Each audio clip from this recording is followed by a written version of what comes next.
vamos a mirar un tema que me parece que es crucial dentro de lo que el Señor nos ha dado, y es el poder del autogobierno. ¿Cómo gobierna Dios las naciones? ¿Cómo gobierna Dios en las naciones y de qué manera Dios transforma y quiere ganar, discipular, quiere alcanzar las naciones enteras? Ahora que estábamos allá en México, había varias naciones, entre ellas había algunos de Venezuela, y sabemos toda la condición de lo que se ha estado viviendo, todo lo que hemos estado presenciando a través de los medios de comunicación. Y la gran pregunta es: ¿de qué manera alcanzamos esas naciones que de pronto han sido llevadas realmente por gobiernos que propiamente no son ni cristianos ni que tienen un respeto por la palabra? Y tenemos un modelo y un ejemplo desde el Nuevo Testamento. Vamos a mirar el libro de Hechos, capítulo 2, cómo la iglesia desde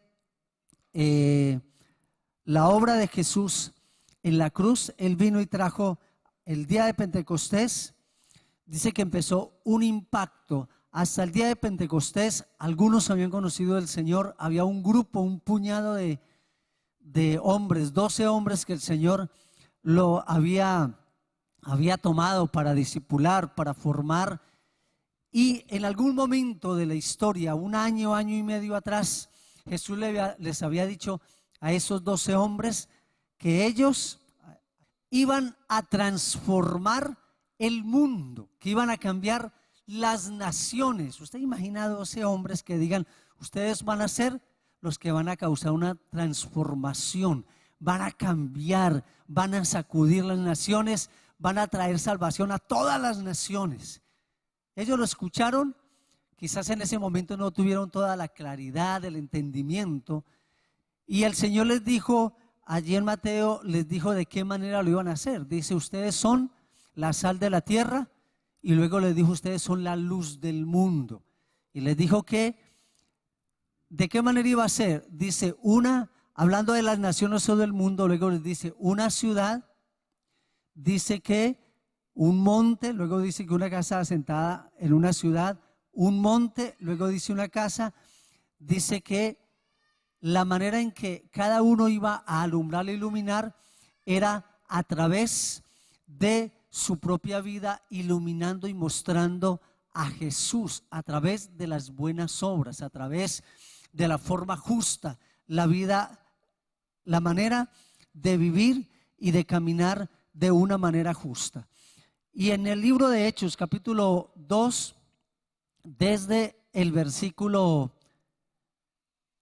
1, vamos a leerlo. Dice: cuando llegó el día de Pentecostés, estaban todos unánimes juntos, y de repente,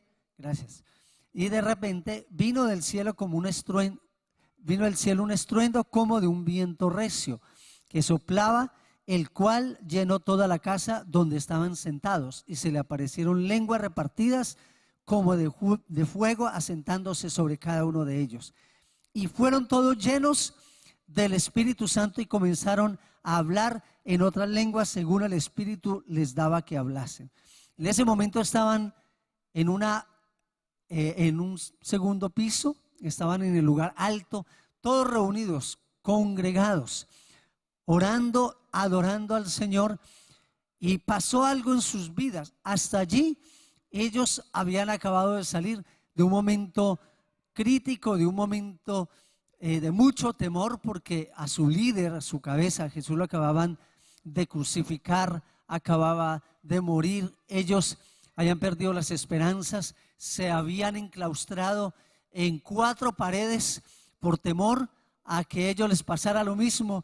Pero de un momento a otro, estando ellos reunidos, adorando, orando, hubo algo que cambió radicalmente sus vidas, que transformó radicalmente sus vidas. ¿Qué pasó? ¿Qué fue lo que sucedió? ¿Qué leímos ahora? Estaban reunidos y ¿qué? y de repente vino del cielo un estruendo como de un viento recio que soplaba, el cual llenó toda la casa donde estaban sentados, y se les aparecieron lenguas repartidas como de fuego, asentándose sobre cada uno de ellos, y fueron todos ¿qué?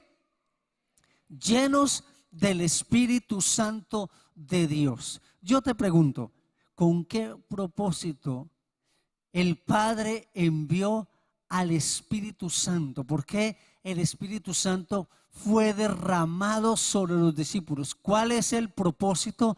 Que el Señor haya derramado, haya impartido, así como estuvo el apóstol con los otros apóstoles y el equipo de intercesión, impartiendo y despertando a la iglesia para un momento especial, porque Dios quería hacer algo que a través del poder humano era imposible hacer. Era imposible hacer. ¿Qué es lo que sucedió a partir de ese momento?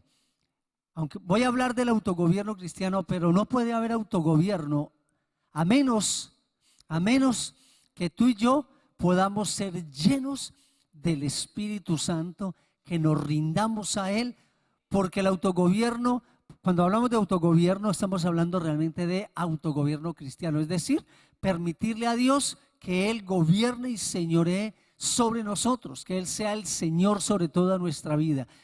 Y lo que sucede a través de esa rendición es que en la medida en que el Señor va a llegar y transformar las naciones, es directamente proporcional, está relacionado directamente con la rendición de cada creyente a su gobierno y señorío. La manera en que el Señor, el plan, la estrategia, el instrumento para Dios transformar las naciones es tu vida y es mi vida. En la medida en que tú y yo le permitimos al Espíritu de Dios gobernar nuestra vida, nos rendimos a Él, vamos a ver a las naciones transformadas. ¿Sabe por qué?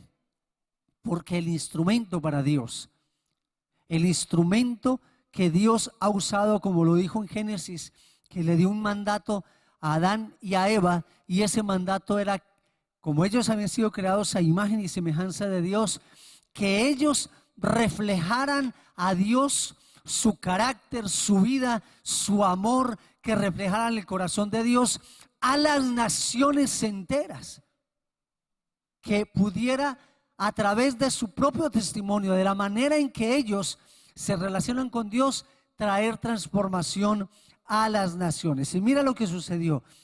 Al ser llenos todos del Espíritu Santo, empezaron a hablar el mismo lenguaje de aquellos que habían allí, porque dice, moraban entonces en Jerusalén judíos, varones piadosos de todas las naciones bajo el cielo, bajo el cielo.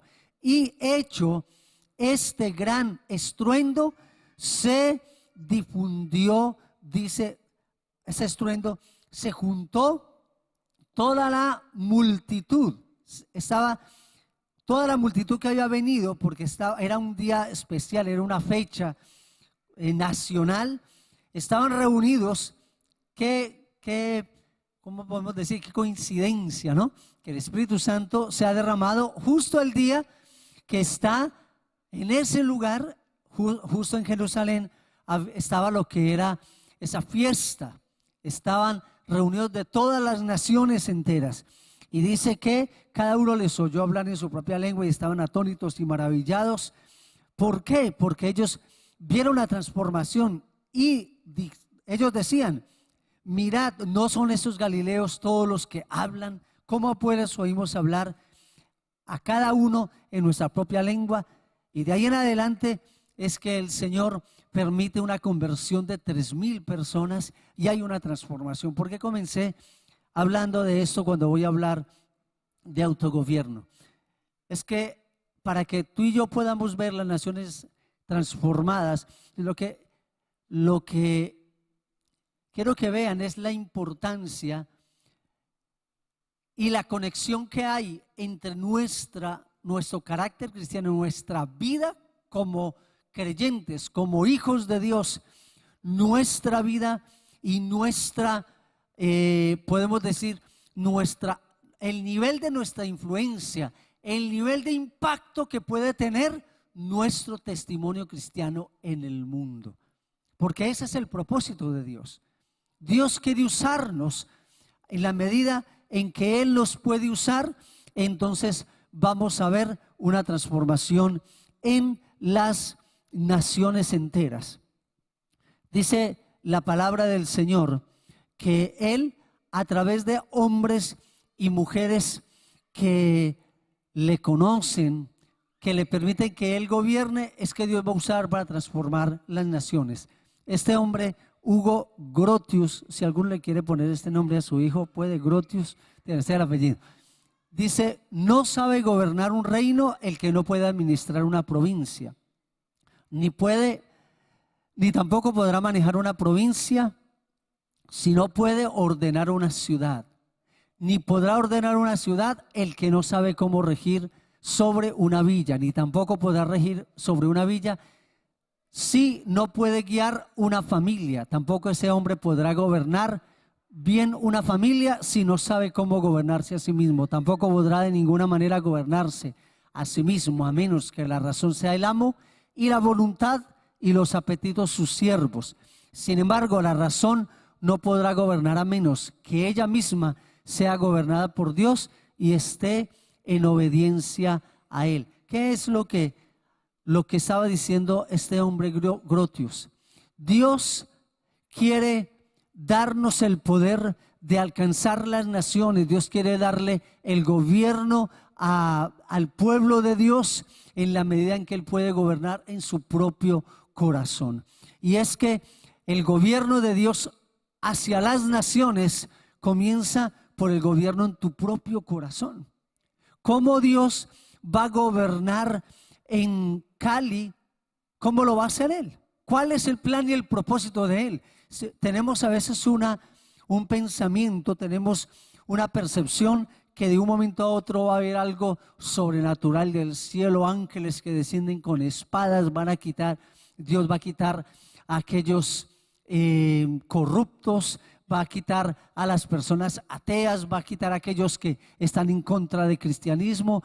No, ¿sabe de qué manera es que Dios lo va a hacer? A través tuyo y a través mío. Pero ¿de qué manera? A través de la manera o la forma en que tú y yo le rendimos a Él nuestra vida para que Él gobierne. Bueno, dice: no es posible gobernar algo mayor si no hemos sido buenos gobernantes en la esfera que le antecede. Queremos que la iglesia cada vez alcance más y que la iglesia pueda penetrar más. Queremos, como seres humanos, alcanzar más y más influencia en la sociedad. Y lo que estamos viendo tiene que ver con el poder de Dios gobernando en el corazón del hombre, porque en la medida que Él gobierna, veremos una influencia cada vez mayor. No es posible gobernar algo mayor. Es la manera en que nosotros queremos ver. ¿Cuántos quieren ver una familia transformada por el Señor?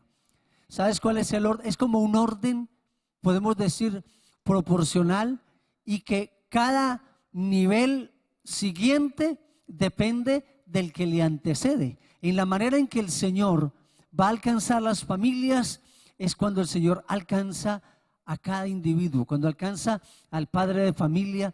Luego este padre de familia, en la medida en que el Señor gobierna en su corazón, Dios va extendiendo cada vez ese rango de acción, cada vez ese poder para ir alcanzando la vida de otros y de otros y de otros. ¿Qué pasó en el libro de Hechos cuando leímos que primero Dios vino a través del Espíritu Santo, fue derramado primero a través de Jesús, se lo impartió a los discípulos, a los 12, cuando Él se levantó de la tumba, estuvo con ellos hablándoles del reino de Dios antes de ascender, y dice que cuando Él se iba a ir, sopló sobre ellos el Espíritu Santo y le dijo: recibid al Espíritu, y les dio autoridad para ir a las naciones.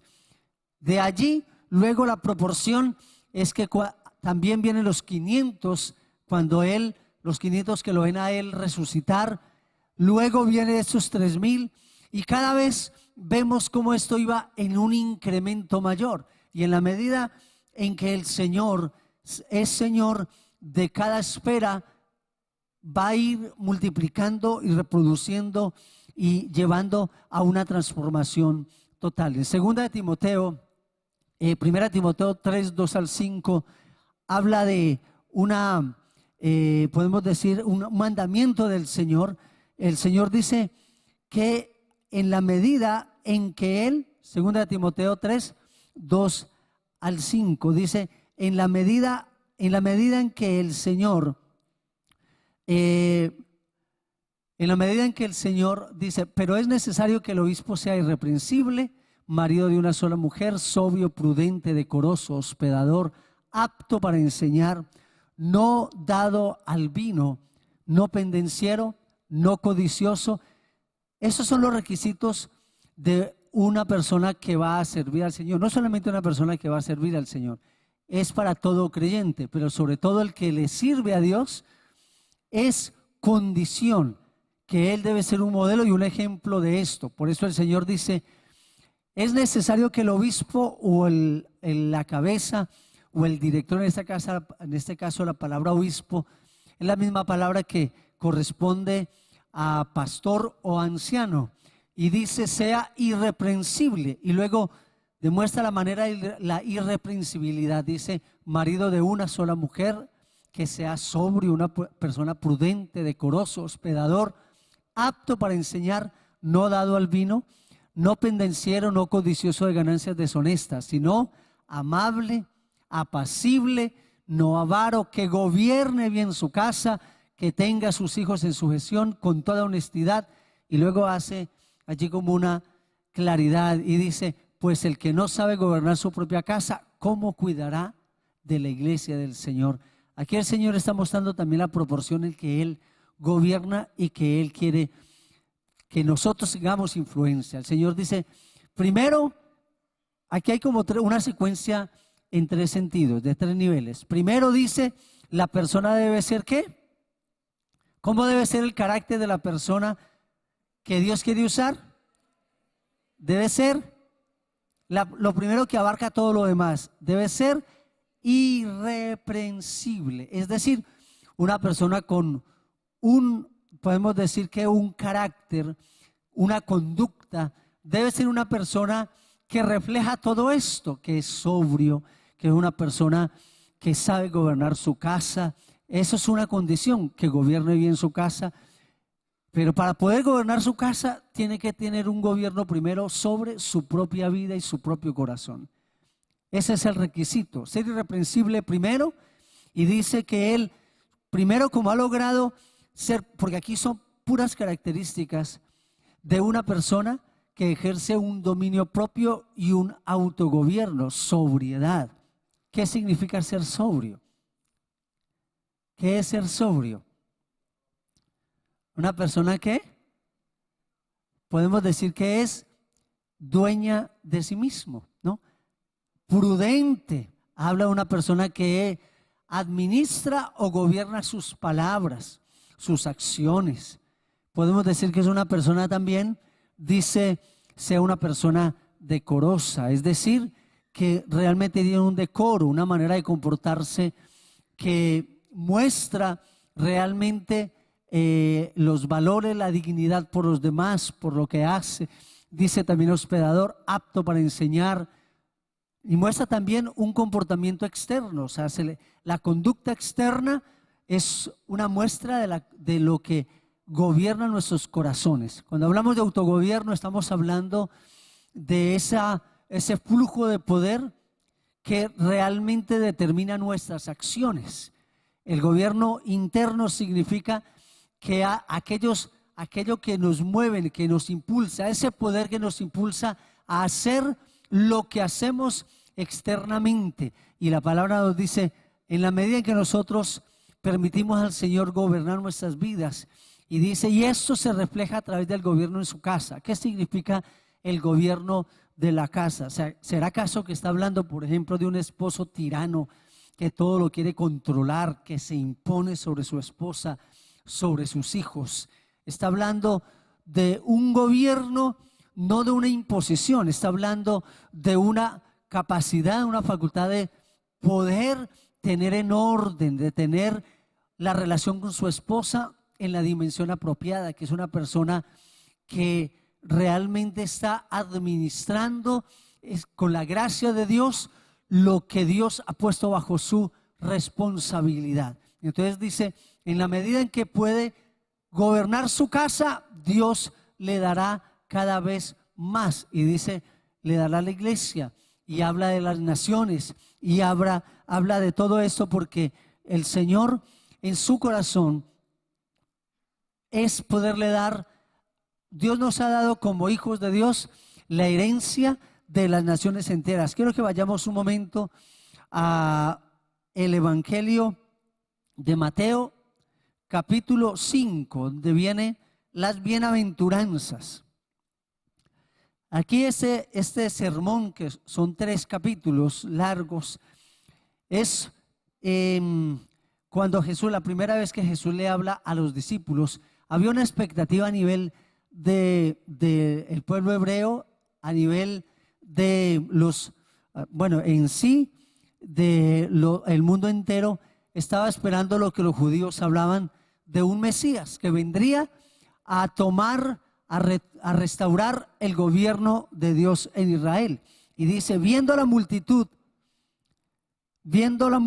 subió al monte, y sentándose vinieron a él sus discípulos, y abriendo su boca les enseñaba diciendo.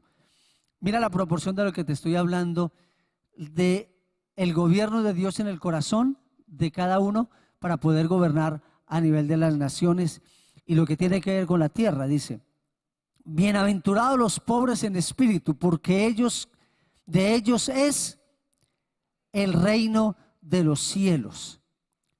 Bienaventurados los que lloran, porque ellos recibirán consolación. Bienaventurados los mansos, porque ellos recibirán la tierra por heredad. Bienaventurados los que tienen hambre y sed de justicia, porque ellos serán saciados. Bienaventurados los misericordiosos, porque alcanzarán misericordia. Los de limpio corazón, porque ellos verán a Dios. Mira que todo lo que el Señor está hablando del reino de Dios, el reino de Dios ha sido prometido para aquellos que se rinden al Señor, a su gobierno, a su señorío, que aman la justicia, que hay en su corazón, hay pobreza espiritual, quebranto espiritual. En la medida en que Dios gobierna nuestro corazón, entonces Él va a poder gobernar hacia todo lo demás. He estado leyendo un libro que habla acerca de la manera en que toda la conquista, o toda esta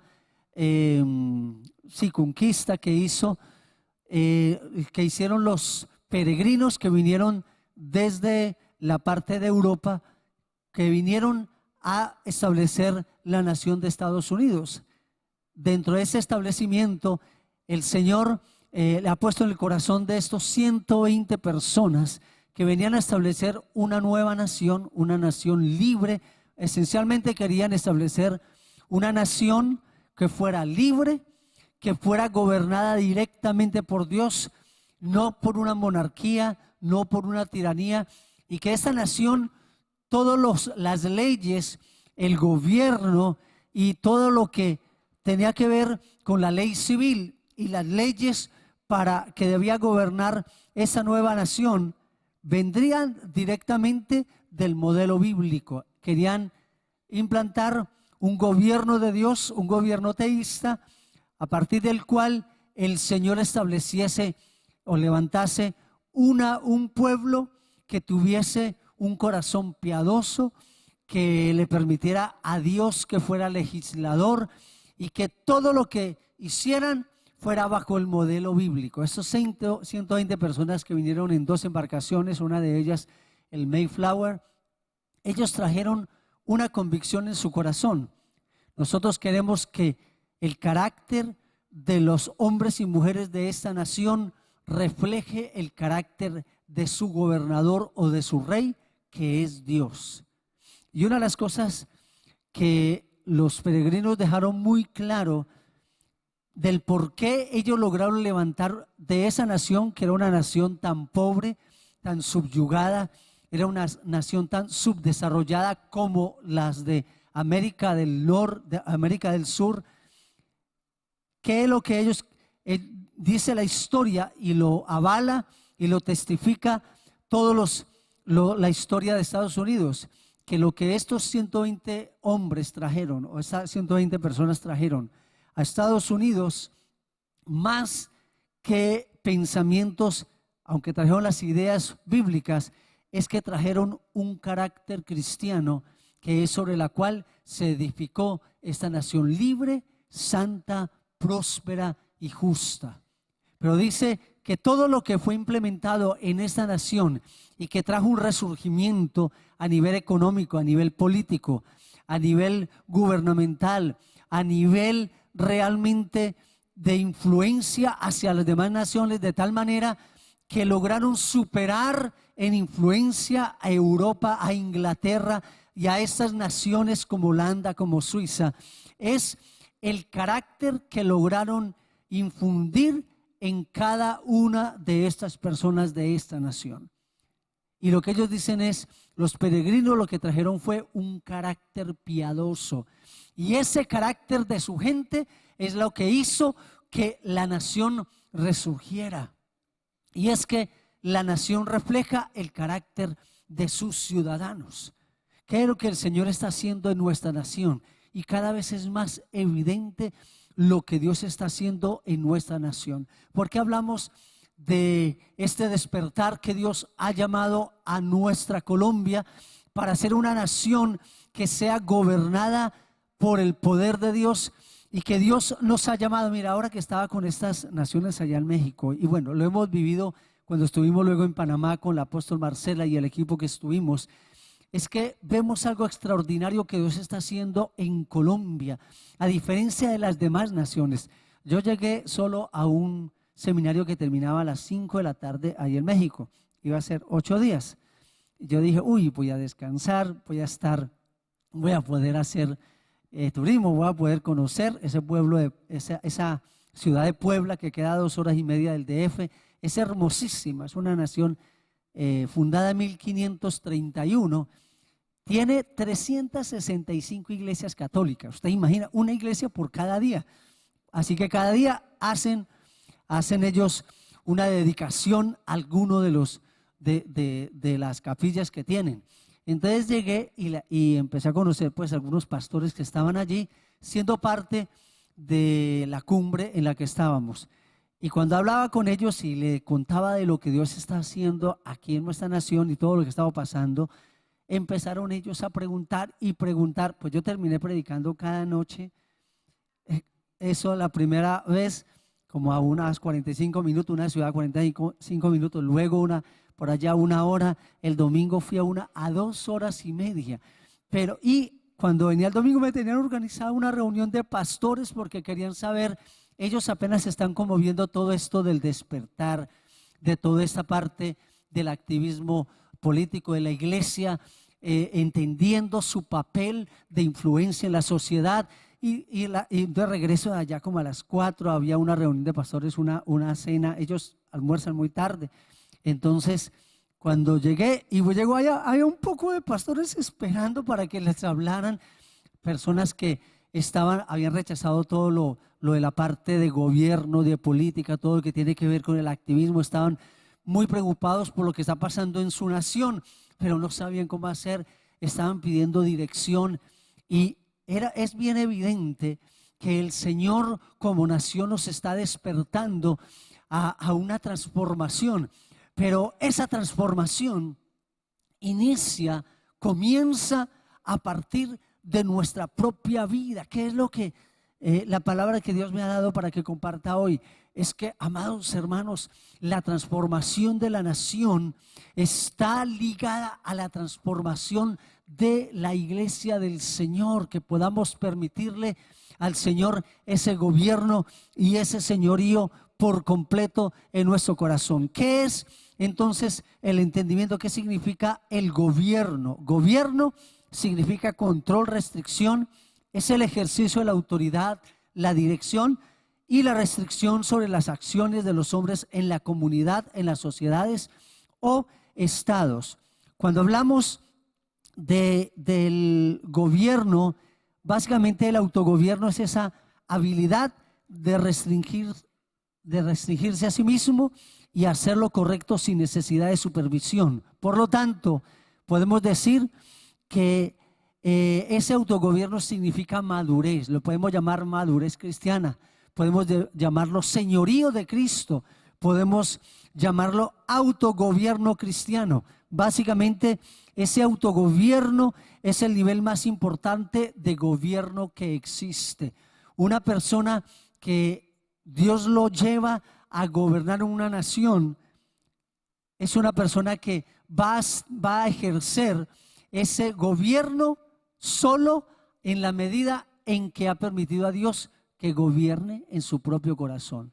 Nosotros podemos estar hablando, mire, nosotros podemos estar hablando de todo lo que está pasando en Venezuela, de Maduro y esto y lo otro, pero si nos vamos hacia nosotros mismos, como dice la palabra, que no debemos juzgar sin antes mirarnos a nosotros mismos, ¿cómo ejercemos nuestra autoridad, hombres, caballeros, padres, esposos? ¿Cómo ejercemos nuestra autoridad en nuestra propia casa? ¿Cómo, de qué manera lo hacemos? Porque bíblicamente hablando, cuando Dios nos dice que somos cabeza, no es un asunto de posición ni de importancia. Nosotros no somos más importantes que las mujeres ni valemos más. Somos iguales delante de Dios en dignidad, en valor. Sin embargo, tenemos diferente función. Lo diferente es la funcionalidad. El valor es igual. La funcionalidad es distinta. La funcionalidad es el que nos permite a nosotros cumplir con un diseño y un mandato de Dios distinto. La mujer ha sido creada tierna, ha sido creada, es una mujer que le trae, usted le da una casa a una mujer y la convierte en un hogar. Así que Dios ha puesto a la mujer para que pueda traer ese balance a la casa, al hogar. Sin embargo, es el hombre el que Dios le ha dado la responsabilidad, la autoridad para que pueda tener edificado ese hogar. Entonces, cuando hablamos acerca de ese gobierno, significa lo que la palabra nos habla es que Dios quiere gobernar en la medida en que Él gobierna en cada uno de nosotros. Para Dios todos somos gobernadores. Dios también nos hizo gobernadores para que llevemos esa responsabilidad y esa capacidad de autogobernarnos a cada lugar donde estamos. Quiero terminar hablando acerca de qué manera es que Dios quiere gobernar en nuestras propias vidas. De qué manera, hay dos formas. Quiero que tengamos en cuenta este gobierno interno y el gobierno externo del Señor. Cuando hablamos de el gobierno de Dios, el gobierno interno es la capacidad de gobernar primero nuestros pensamientos, de gobernar nuestro carácter. El mayor gobierno que debe haber en nosotros es el poder estar apartados y separados del pecado, de permitir a Dios, al Espíritu Santo, que Él sea el que gobierne nuestras vidas y que Él nos traiga una vida de santidad, de pureza, una vida que nos permita ser instrumentos en la mano de Dios. Y ese gobierno interno significa lo que lleva nuestras acciones desde el interior hacia el exterior. El gobierno externo tiene que ver con el gobierno de ya nuestras acciones, nuestro comportamiento, de lo que hacemos, las decisiones que tomamos, la manera en que nosotros hacemos lo que hacemos. O sea, todas nuestras acciones fluyen de los valores, principios que hay en nuestro interior. Podemos decir que lo externo es realmente un efecto de lo interno, que es la causa. Lo interno, el gobierno interno es la causa y el gobierno externo es el efecto. Es decir, Si hay ira descontrolada en el exterior que hace daño socialmente, éticamente, estamos causando estragos a nuestro alrededor, lo que muestra eso externo es que en nuestro interior hay algo que no está bien. Jesús dijo, porque de nuestro interior, de nuestro corazón, surgen todas las cosas. Dice, porque tal como es el pensamiento del hombre en su corazón, así es él. Es decir, todo lo que se manifieste al exterior de desorden es una muestra de carencia o de ausencia de carácter interno. Es decir, entre mayor gobierno interno haya, vamos a ver reflejado esto en el carácter externo también. Y eso es lo que nos dice la palabra. ¿Cómo, de qué manera se desarrolla el gobierno de Dios en nuestras vidas? Número uno, lo leímos ahora, a través del Espíritu Santo de Dios. Él fue dado por Dios. Por eso esa es la naturaleza del Espíritu Santo: santificarnos, transformarnos, renovarnos en la medida en que le permitimos a Él. Segundo, es el gobierno. ¿Cómo? ¿De qué manera Dios gobierna en nuestro corazón? A través de dos cosas. Número uno, a través de la ley de Dios, de la palabra, del sometimiento y la obediencia a sus mandamientos. Todo rey gobierna por una ley. Nosotros somos gobernados a través de la ley de Dios, de su palabra. En la medida en que tú y yo tenemos comunión con la palabra, meditamos en ella, acatamos y obedecemos, es la manera en que el Señor gobierna en nosotros. Y lo segundo es a través del autogobierno, o cómo Él nos rige a través del dominio propio que dice la palabra del Señor, a permitirle a Él. Así que, perdónenme, yo le termino acá, adelanto aquí esto y quiero terminar con esta parte. Las áreas que necesitan ser gobernadas, esencialmente, al estar alejados del pecado, áreas a nivel personal. Dios quiere gobernar en nuestro interior, en la vida de nuestro pensamiento, en nuestra mente. Dios quiere que nuestra mente esté siempre enfocada y gobernada en nuestros pensamientos. Recuerda que los pensamientos luego se traducen en acciones. Así que Dios quiere que nuestra mente sea gobernada por Él. También en las disciplinas espirituales, la oración, el ayuno, la oración, la lectura de la palabra, todas esas disciplinas espirituales, en la medida en que Él gobierna en nuestro interior, en nuestra vida devocional, que Él gobierna en nuestra vida piadosa. Por eso la manera de cambiar las naciones es a través de levantar una generación piadosa, que sea disciplinada, que tenga una vida de comunión con Dios. 3, en el corazón, poder tener corazones limpios, como lo leímos ahora en las bienaventuranzas. Dice que los de corazón limpio verán a Dios, lo verán obrar a su alrededor, en la transformación, en el cambio, en todo lo que el Señor nos habla a través de su gobierno hacia primero lo interno para poder reflejar lo externo. Hacia el gobierno, no dije algo del gobierno interno. Cuando hablamos del gobierno interno, estamos hablando que el Señor nos ha hecho libres, y en esa libertad Dios nos dio esencialmente unos derechos fundamentales, inalienables, o derechos de naturaleza que tiene que ver con nuestra libertad, o podemos decir, nuestro derecho a creer, nuestro derecho a la libertad y el derecho a la vida. ¿Qué significa eso? Que el gobierno interno, Dios nos ha dado la capacidad de poder decidir caminar en esa libertad, de tomar decisiones, de tener realmente una decisión que nos lleva a servirle al Señor con todo nuestro corazón. El gobierno externo tiene que ver con nuestras propiedades externas o las responsabilidades externas, la vida familiar. El gobierno externo tiene que ver con la relación esencialmente con nuestro hogar, nuestra esposa, cómo están nuestras relaciones. Somos responsables de esa relación esencialmente con nuestro cónyuge, con nuestros hijos, con esa familia que nos rodea. Delante de Dios somos responsables de tener relaciones saludables, relaciones vibrantes, relaciones realmente que reflejen esa misma intimidad que tenemos con el Señor. Una vida familiar saludable. También tiene que ver con el orden o el gobierno en nuestro propio hogar, como lo leímos ahora. El que gobierna o el que tiene en orden su propio hogar, Dios lo pondrá cada vez sobre más. Yo pregunto, ¿cómo están nuestras finanzas? ¿Cómo están nuestros presupuestos? ¿Estamos cumpliendo con las responsabilidades asignadas? Una de las cosas que hicieron los peregrinos cuando llegaron a Massachusetts, cuando llegaron a este lugar en Estados Unidos, antes de bajarse a los barcos hicieron un compromiso, un pacto que firmaron.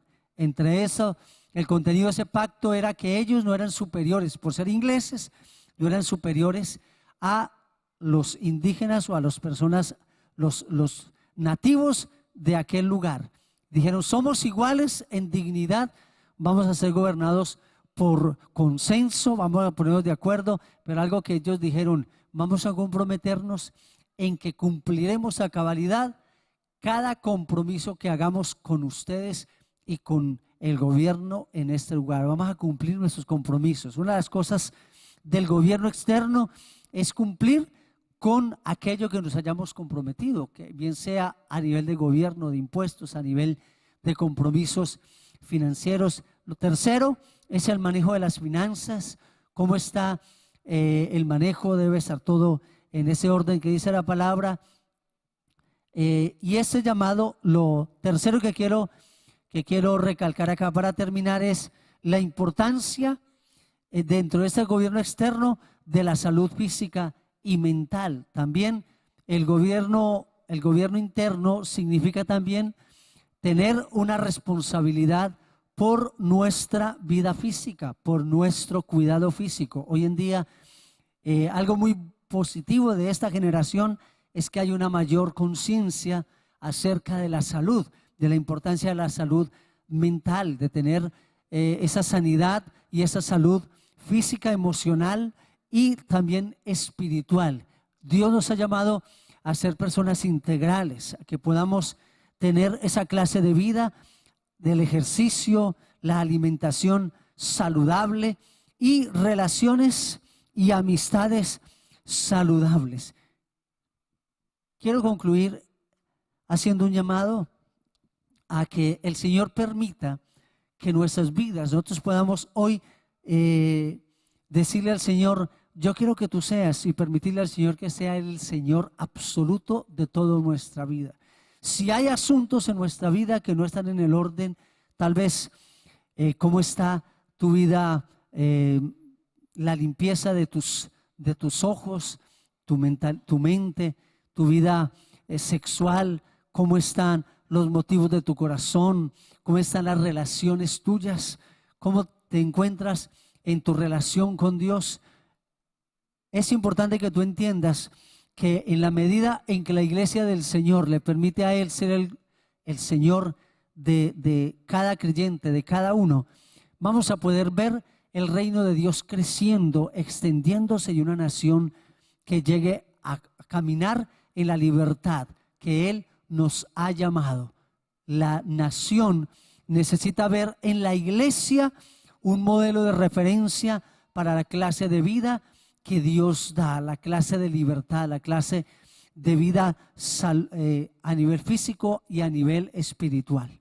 Vamos a ponernos en pie, y si hay un área en tu vida, en tu corazón, en esta mañana que necesita rendirse al Señor, el Espíritu de Dios, a medida que estaba compartiendo, sé que estuvo diciéndonos, hablándonos a todos, incluyéndome, de cosas que tenemos que poner en orden, de cosas que tenemos que rendir delante de Dios. Hay algo muy importante en Dios, es que en el Señor siempre hay la oportunidad. Él siempre está con los brazos abiertos y su gracia dispuesta, disponible, para que nos lleguemos a Él, nos arrepintamos, reconozcamos, nos apartemos, porque solo a través de una iglesia limpia es que Él puede llegar a esta nación y transformarla. Vamos a hacer esta oración al Señor, una oración, voy a guiarles en una oración con todo lo que hemos dicho y vamos a decir al Señor, no, más bien hagamos, yo quiero hacer un llamado, hace rato que no lo hago. Vamos a hacer un llamado a aquellos que en su corazón sienten que hay áreas donde necesita Dios gobernar y que no están en orden, y le van a decir a Dios, Señor, yo quiero que tú seas el gobernador, el Señor de mi vida, y todo lo que haya que hacer en mi vida para que tú gobiernes, estoy dispuesto a hacerlo. Si hay alguno que está dispuesto a hacer eso, yo quiero pedirle que venga aquí al frente para que el Señor pueda ser el gobernador en tu casa, tu familia, en tu salud. Tal vez no sea algo moralmente incorrecto, puede ser en tu salud, puede ser tal vez tus pensamientos, puede ser algo en el carácter.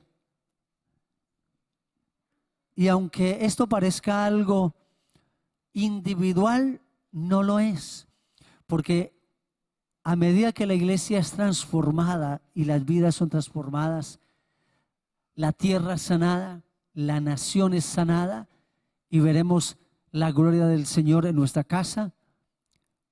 ¿Cuántos de nuestros familiares, nuestros hijos, nuestra esposa, cuántos de nuestros amigos, al observar en nosotros una manifestación contraria al carácter de Dios, les ha restringido y los ha puesto realmente a la defensiva con el evangelio? Pero cuando ellos pueden ver en nosotros ese amor de Dios, ese dulce aroma de su presencia, veremos cómo Dios nos va a poder usar. Vamos a hacer esta oración juntos. Amado Señor, hoy te doy gracias por tu amor y porque tú me has llamado a ser un instrumento para la transformación de nuestras familias y de nuestra nación. Hoy, Señor, reconozco delante de ti que muchas de mis acciones del exterior reflejan, Señor, la carencia de tu gobierno en mi interior y en mi corazón. Hoy me arrepiento de toda falta de gobierno en mi carácter, de toda reacción, de todo aquello que me impide ser irreprensible. Hoy, Señor, me arrepiento y lo confieso delante de ti y recibo tu perdón, tu sangre preciosa, recibo tu gracia para ser levantado. En el nombre de Jesús, sé tú el Señor. Espíritu Santo, santifica cada parte de mi vida. Sé tú el gobernador, sé tú el Señor. Yo me rindo en mi mente, mis emociones, mi corazón, mis motivaciones, lo rindo delante de ti y te pido que tú me levantes para que mis acciones y todo lo que hago en mi exterior refleje tu gloria y refleje tu señorío en mi interior. En el nombre de Jesús, yo te pido, Dios, que tú traigas sanidad y traigas libertad a esta nación a través del carácter piadoso de tu iglesia. Levántanos como esa luz, como ese estandarte de verdad que refleja tu carácter, oh Dios, en el nombre de Cristo Jesús. Padre, yo declaro la gracia. Como dice tu palabra, tú nos has dado el perdón, el poder para perdonar pecados. Declaro todo pecado perdonado en este lugar. Quien haya confesado, declaramos, Señor, la gracia, el perdón de Dios y el poder sobrenatural para que esta vida, para que cada vida que hay aquí representada, Señor, cada uno de los que están aquí, Señor, puedan ser luz que traigan sanidad, restauración y libertad a esta nación en el nombre de Cristo Jesús. Amada iglesia, los despedimos en bendición y declaramos que veremos la gloria de Dios en todo a nuestro alrededor.